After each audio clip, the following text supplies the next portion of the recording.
BJP ने मध्य प्रदेश में 39 सीटों पर उम्मीदवारों के नामों का ऐलान कर बढ़त ले ली है और अब 39 सीटों पर तस्वीर लगभग साफ है, क्योंकि इन सभी सीटों पर कांग्रेस के मौजूदा विधायक है। कांग्रेस मौजूदा विधायकों के टिकट काटेगी, इसमें संदेह नजर आता है, क्योंकि वो इन्हीं चेहरों के साथ मैदान में उतरेगी। हम आपको बता दें कि किस सीट पर बीजेपी और कांग्रेस के किन उम्मीदवारों के बीच मुकाबला अब ये सामने जो तस्वीर है वो है, और किस उम्मीदवार की क्या ताकत है और क्या कमजोरी है, देखिए ये रिपोर्ट। बीजेपी ने 39 सीटों पर उम्मीदवारों की जो लिस्ट जारी की है उसमें ग्वालियर चंबल क्षेत्र की 6 सीटें, बुंदेलखंड क्षेत्र की 5 सीटें, विंध्य क्षेत्र की 2 सीटें, महाकौशल की 11 सीटें, मध्य क्षेत्र की 4 सीटें और मालवा निमाड़ क्षेत्र की 11 सीटें शामिल हैं। मुरैना जिले की सबलगढ़ विधानसभा सीट पर बीजेपी ने सरला रावत को टिकट दिया है और कांग्रेस के संभावित उम्मीदवार बैजनाथ कुशवाहा हैं, क्योंकि वो मौजूदा विधायक हैं। सरला रावत पिछली बार भी चुनावी मैदान में थी। अब किसकी क्या कमजोरी और क्या ताकत है वो भी जानते हैं। सरला रावत की ताकत की बात करें तो इस सीट पर 32,000 रावत समाज के वोट हैं। सरला रावत के ससुर मेहरबान सिंह 3 बार विधायक रह चुके हैं। नरेंद्र सिंह तोमर से करीबी के चलते ठाकुर वोटर्स का समर्थन मिल सकता है। वहीं बैजनाथ कुशवाहा की ताकत की बात करें तो वो सिटिंग एमएलए हैं। बीजेपी सरकार के खिलाफ एंटी इनकम्बेंसी का फायदा उठाने की वो पूरी कोशिश करते हैं। साथ ही इस क्षेत्र में कांग्रेस का आधार 5 साल में बहुत मजबूत हुआ है। अब दोनों की कमजोरी की बात करें तो सरला रावत का परिवार 1985 से चुनाव लड़ रहा है, इसलिए बाकी नेताओं की नाराजगी परेशानी बढ़ा सकती है। पिछला चुनाव हारने की वजह से कार्यकर्ताओं का मनोबल बढ़ाना बड़ी चुनौती है। कांग्रेस मजबूत है, इसलिए वोटों में सेंध लगाना सरला रावत के लिए टेढ़ी खीर नजर आता है। वहीं बैजनाथ कुशवाहा की कमजोरी की बात करें तो विपक्ष का होने के नाते काम ना करवा पाना उनकी बड़ी कमजोरी है। कुशवाहा पहले बीएसपी में थे, इसलिए वोट बंटने का खतरा भी है। अब बात करते हैं मुरैना जिले की सुमावली सीट।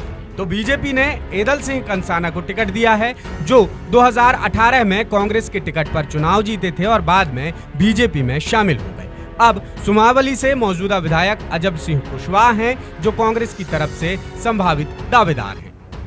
दोनों उम्मीदवारों की क्या ताकत है और क्या कमजोरी है उस पर नजर डालते हैं। एदल सिंह कंसाना की बात करें तो गुर्जर वोटर्स की संख्या, पिछला चुनाव हारने की वजह से सहानुभूति और ठाकुर वोटर्स का इन्हें समर्थन है, ये इनकी ताकत है। कांग्रेस के अजब सिंह कुशवाहा की बात करें तो कुशवाहा समाज के निर्णायक वोटर्स हैं। बीजेपी के असंतुष्ट वोट भी मिल सकते हैं और विधायक की क्षेत्र में सक्रियता अहम भूमिका निभा सकती है। दोनों की कमजोरी की बात करें तो एदल सिंह कंसाना की छवि दबंग है और विरोधी लामबंद हो सकते हैं। स्थानीय मुद्दों को ना सुलझा पाना ये भी एक बड़ी चुनौती है और बीएसपी को साधना भी कंसाना के सामने चुनौती है। कांग्रेस के अजब सिंह कुशवाहा की कमजोरी की बात करें तो कानूनी पचड़े में फंसे हुए हैं, ये उनकी एक बड़ी कमजोरी है। ठाकुर वोटर्स उनका विरोध कर सकते हैं और व्यक्तिगत एंटी इनकम्बेंसी भी बाधा बन सकती है। बात करें भिंड जिले की गोहद विधानसभा सीट की तो यहां से बीजेपी ने एक बार फिर लाल सिंह आर्य को टिकट दिया है। लाल सिंह आर्य 2018 में यहां से बीजेपी के उम्मीदवार थे और 2013 में विधायक चुने गए थे। बीजेपी ने उपचुनाव हार चुके सिंधिया समर्थक रणवीर जाटव का टिकट काटा है। अब कांग्रेस की तरफ से मौजूदा विधायक मेवाराम जाटव ही यहां से संभावित उम्मीदवार माने जा रहे हैं। अब दोनों उम्मीदवारों की ताकत और कमजोरी देख लेते हैं। तो लाल सिंह आर्य की ताकत है, आजाद मोर्चा के राष्ट्रीय अध्यक्ष हैं, बड़ी छवि है, क्षेत्र में लगातार सक्रिय हैं और एक बार विधायक रह चुके हैं। मेवाराम जाटव की ताकत देखें तो डॉक्टर गोविंद सिंह के क्षेत्र में सक्रियता है, विधायक होने के नाते सक्रिय रहे और बीजेपी के विरोधियों का फायदा मिल सकता है। अब लाल सिंह आर्य की कमजोरी की बात करें तो रणवीर का टिकट कटना और भीतरघात का खतरा, ये दोनों बड़ी चुनौती हैं। राज्य सरकार की एंटी इनकम्बेंसी और जाटव समाज के वोटर्स की संख्या ज्यादा होना। वहीं मेवाराम जाटव की कमजोरी देखें तो कोई बड़ा जनाधार नहीं है, सिर्फ गोविंद सिंह का सहारा है और बीएसपी से भी चुनाव लड़ चुके हैं। अब बात करते हैं शिवपुरी जिले की पिछोर सीट की। पिछोर से बीजेपी ने प्रीतम सिंह लोधी को टिकट दिया है। प्रीतम लोधी 2018 में भी यहां से चुनाव लड़ चुके हैं और उन्होंने कांग्रेस के मौजूदा विधायक केपी सिंह कक्काजू को कड़ी टक्कर दी। अब दोनों की ताकत और कमजोरी देखते हैं। तो प्रीतम लोधी की ताकत है, लोधी वोटर्स निर्णायक हैं, कांग्रेस की जीत का अंतर कम कर चुके हैं और दबंग नेता की छवि। वहीं कांग्रेस के केपी सिंह कक्काजू की ताकत की बात करें तो चुनावी रणनीति बनाने में माहिर हैं, लंबे समय से विधायक हैं और क्षेत्र में लगातार सक्रिय हैं। अब लोधी की कमजोरी की बात करें तो बीजेपी के स्थानीय नेताओं का असहयोग, पार्टी से निष्कासन का असर और क्षेत्र का स्थानीय व्यक्ति ना होना, ये लोधी की कमजोरियां हैं। वहीं केपी सिंह कक्काजू की कमजोरी देखें तो व्यक्तिगत एंटी इनकम्बेंसी बड़ी कमजोरी है। लोधी वोटर्स में सेंध लगाना मुश्किल है और मंत्री रहने के बाद भी विकास ना होना कई तरह के सवाल खड़े करता है। गुना जिले की चाचौड़ा विधानसभा सीट की बात करें तो बीजेपी ने नए चेहरे प्रियंका मीणा पेंची को मैदान में उतारा है। यहाँ उनका मुकाबला दिग्विजय सिंह के छोटे भाई लक्ष्मण सिंह से संभावित है। लक्ष्मण सिंह मौजूदा विधायक हैं। अब दोनों प्रत्याशियों की ताकत और कमजोरी की बात करें तो प्रियंका मीणा की ताकत यह है कि विधानसभा क्षेत्र में वो लंबे समय से सक्रिय है, सामाजिक वोट और नया चेहरा है, साफ सुथरी छवि है और हर समाज में पैठ रखती है। लक्ष्मण सिंह की ताकत देखें तो जनता में उनकी अच्छी छवि है, आदिवासी वोट बैंक पर मजबूत पकड़ है, कानून व्यवस्था बनाए रखने की क्षमता है और अवैध वसूली बंद होने से व्यापारियों का समर्थन है। अब कमजोरी देखें तो प्रियंका की कमजोर कड़ियां हैं भितरघात की संभावना, पूर्व विधायक ममता मीणा से राजनीतिक टक्कर और मीणा समाज का वोट बंटने का डर। लक्ष्मण सिंह की कमजोर कड़ियां हैं जनता के बीच उपलब्ध नहीं रहते, राजनीतिक और सामाजिक निष्क्रियता है और समस्याओं का समाधान ना करा पाना। अशोकनगर जिले की चंदेरी सीट से बीजेपी ने पूर्व विधायक जगन्नाथ सिंह रघुवंशी को मैदान में उतारा है, जो 2003 में विधायक थे। बाद में कांग्रेस में शामिल हो गए। जब सिंधिया बीजेपी में आए तो जगन्नाथ सिंह भी बीजेपी में शामिल हो गए। कांग्रेस के मौजूदा विधायक गोपाल सिंह चौहान। अब बात करें बुंदेलखंड क्षेत्र की तो यहाँ की 5 सीटों पर उम्मीदवारों के नाम का ऐलान किया गया है। बंडा सीट से वीरेंद्र सिंह लंबरदार को टिकट दिया गया है, ये नया चेहरा है। उनके सामने कांग्रेस के जो संभावित उम्मीदवार हैं वो हैं तरबर सिंह लोधी, क्योंकि वो मौजूदा विधायक हैं। महाराजपुरा सीट से कामाख्या प्रताप सिंह को टिकट दिया गया है, जो पूर्व विधायक मानवेंद्र सिंह के बेटे हैं। मानवेंद्र सिंह कांग्रेस छोड़कर बीजेपी में आए थे। वहीं कांग्रेस की तरफ से नीरज दीक्षित मैदान में हो सकते हैं, क्योंकि वो मौजूदा विधायक हैं। अब दोनों की ताकत और कमजोरी भी देख लेते हैं। कामाख्या प्रताप सिंह की ताकत है कि वो युवा चेहरा है, सरल और सहज स्वभाव के हैं और उच्च शिक्षित हैं। इसके अलावा पिता के राजनीतिक अनुभव का लाभ भी उन्हें मिल सकता है। कांग्रेस के नीरज दीक्षित की ताकत की बात करें तो वो भी सरल स्वभाव के हैं, जनता के बीच बेहद सक्रिय हैं। पद यात्राओं से जनता को उन्होंने जोड़ा है और हर समस्या में जनता का साथ देते हैं। कामाख्या प्रताप सिंह की कमजोर कड़ियों की बात करें तो वो विधानसभा क्षेत्र में निष्क्रिय रहते हैं, खुद की कोई टीम नहीं है, वो संगठन के भरोसे हैं और खुद की कोई पहचान ना होना भी उनके लिए बड़ी चुनौती है। अब नीरज दीक्षित की कमजोर कड़ियां ये हैं कि संगठन से उनकी पटरी नहीं बैठती, भीतरघात का भी खतरा है। नगरीय निकाय चुनाव में मनमानी तरीके से पार्टी में विरोध उठा है, ब्राह्मणवाद का ठप्पा लगा है और जनता के काम ना होना ये भी उनके लिए एक चुनौती है।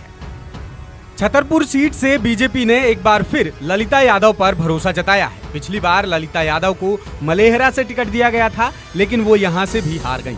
कांग्रेस की तरफ से मौजूदा विधायक आलोक चतुर्वेदी को यहां से टिकट मिलना लगभग तय है। दोनों की ताकत और कमजोरी की बात करें तो ललिता यादव की ताकत है कि वो 2 बार की विधायक हैं, राज्य मंत्री का अनुभव है, सामाजिक वोट बैंक का उन्हें फायदा मिल सकता है और ललिता यादव की छवि साफ सुथरी है। कांग्रेस विधायक आलोक चतुर्वेदी की बात करें तो आम लोगों के लिए 1 रुपए में रसोई योजना चालू की, जो उनकी ताकत है। आर्थिक मदद भी करते हैं, खुद की बड़ी टीम है और युवाओं में अच्छी खासी पकड़ रखते हैं। ललिता यादव की कमजोर कड़ियां देखें तो क्षेत्र की बजाय वो भोपाल में ज्यादा सक्रिय रहती हैं, जनता के बीच निष्क्रिय रहती हैं, खुद की कोई टीम नहीं है और उनके बेटे पर रेत माफिया होने का आरोप लग रहा है।